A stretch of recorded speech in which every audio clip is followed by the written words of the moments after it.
Hello दोस्तों, नमस्कार। आप सभी लोग स्वस्थ हों, सुखी हों, इसी कामना के साथ वीडियो की शुरुआत करते हैं। और आज का हमारा टॉपिक होने वाला है भगवान गणेश के 8 अवतारों के बारे में। तो आज हम आपको भगवान गणेश जी के 8 प्रमुख अवतारों के बारे में बताएंगे।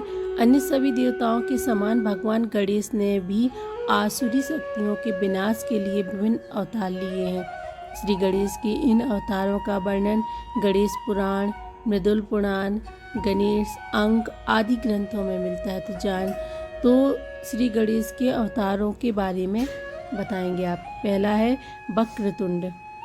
वक्रतुंड का अवतार राक्षस मत्स्यासुर के दमन के लिए हुआ था। मत्स्यासुर शिव भक्त था और उसने शिव की उपासना करके वरदान पा लिया था कि उसे किसी से भय नहीं रहेगा। मत्स्यासुर ने देव गुरु शुक्राचार्य की आज्ञा से देवताओं को प्रताड़ित करना शुरू कर दिया। उसके 2 पुत्र भी थे, सुंदर प्रिय और विषय प्रिय। ये दोनों भी बहुत अत्याचारी थे। सारे देवता शिव की शरण में पहुंच गए। शिव ने उन्हें आश्वासन दिया कि वे गणेश का आह्वान करें। गणपति वक्रतुंड अवतार लेकर आएंगे। देवताओं ने आराधना की और गणपति ने वक्रतुंड अवतार लिया। वक्रतुंड भगवान ने मत्स्यासुर के दोनों पुत्रों का संहार किया और मत्स्यासुर को भी पराजित किया। वही मत्स्यासुर कालांतर में गणपति का भक्त हो गया। आइए जानते हैं उनके दूसरे अवतार एकदंत के बारे में। महर्षि च्यवन ने अपने तपोबल से मद की रचना की थी। वह च्यवन का पुत्र कहलाया। मद ने दैत्यों के गुरु शंकराचार्य से दीक्षा ली। शंकराचार्य ने उसे हर तरह की विद्या में निपुण बनाया। शिक्षा होने पर उसने देवताओं का विरोध शुरू कर दिया। सारे देवता उससे प्रताड़ित रहने लगे। मद इतना शक्तिशाली हो चुका था कि उसने भगवान शिव को भी पराजित कर दिया। सारे देवताओं ने मिलकर गणपति की आराधना की। तब भगवान गणेश एक दंत के रूप में प्रकट हुए। उनकी 4 भुजाएं थी, एक दांत था, पेट बड़ा था और उनका सिर हाथी के समान था। उनके हाथ में पास, परशु और एक खिला हुआ कमल था। एक दंत ने देवताओं को अभय वरदान दिया और मदासुर को युद्ध में पराजित किया। तो आइए जानते हैं उनके तीसरे अवतार महोदर।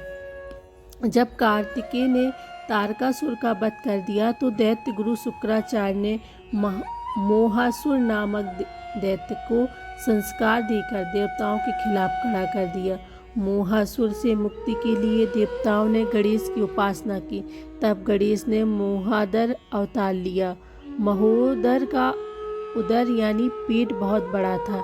वे मूषक पर सवार होकर मोहासुर के नगर में पहुंचे तो मोहासुर ने बिना युद्ध किए ही गणपति को अपना इष्ट बना लिया। आइए जानते हैं उनके चौथे अवतार गजानन के बारे में। एक बार धनराज कुबेर भगवान शिव पार्वती के दर्शन के लिए कैलाश पर्वत पर पहुंचा। वहां पार्वती को देख कुबेर के मन में काम प्रधान लोभ जागा। उसी लोभ से लोभासुर का जन्म हुआ। वह शुक्राचार्य की शरण में गया और उसने शुक्राचार्य के आदेश पर शिव की उपासना शुरू की। शिव लोभासुर से प्रसन्न हो गए। उन्होंने सबसे निर्भय होने का वरदान दिया। इसके बाद लोभासुर ने सारे लोकों पर कब्जा कर लिया और खुद शिव को भी उसके लिए कैलाश को त्यागना पड़ा। तब देवगुरु ने सारे देवताओं को गणेश की उपासना करने की सलाह दी। गणेश ने गजानन रूप दर्शन दिए और देवताओं को वरदान दिया कि मैं लोभासुर को पराजित करूंगा। गणेश ने लोभासुर को युद्ध के लिए संदेश भेजा। शुक्राचार्य की सलाह पर लोभासुर ने बिना युद्ध किए ही अपनी पराजय स्वीकार कर ली।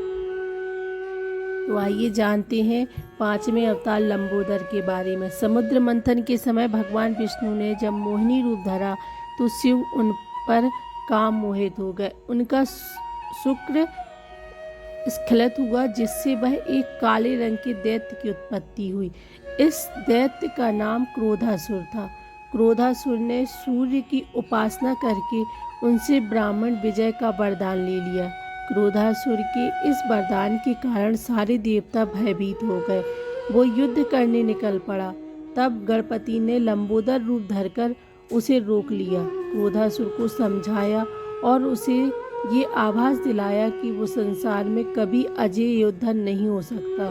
क्रोधासुर ने अपनी विजय अभियान रोक दिया और सब छोड़कर पाताल लोक में चला गया। तो आइए जानते हैं उनके छठवें अवतार विकट के रूप में। भगवान विष्णु ने जलंधर के विनाश के लिए उसकी पत्नी वृंदा का सतीत्व भंग किया। उससे एक दैत्य उत्पन्न हुआ, उसका नाम था कामासुर। कामासुर ने शिव की आराधना करके त्रिलोक विजय का वरदान पा लिया। इसके बाद उसने अन्य दैत्यों की तरह ही देवताओं पर अत्याचार करने शुरू कर दिए। तब सारे देवताओं ने भगवान गणेश का ध्यान किया। तब भगवान गणपति ने विकट रूप में अवतार लिया और विकट रूप में भगवान मोर पर विराजित होकर अवतरित हुए। उन्होंने देवताओं को अभय वरदान देकर कामासुर को पराजित किया। तो आइए जानते हैं उनके सातवें अवतार विघ्नराज के रूप में। एक बार पार्वती अपने सखियों के साथ बातचीत के दौरान जोर से हंस पड़ी। उनकी हंसी से एक विशाल पुरुष की उत्पत्ति हुई। पार्वती ने उसका नाम मम रख दिया। वह माता पार्वती से मिलने के बाद वन में तप के लिए चला गया। वहीं उसकी मुलाकात संबरासुर से हुई। संबरासुर ने उसे कई आसुरी शक्तियाँ सिखा दी।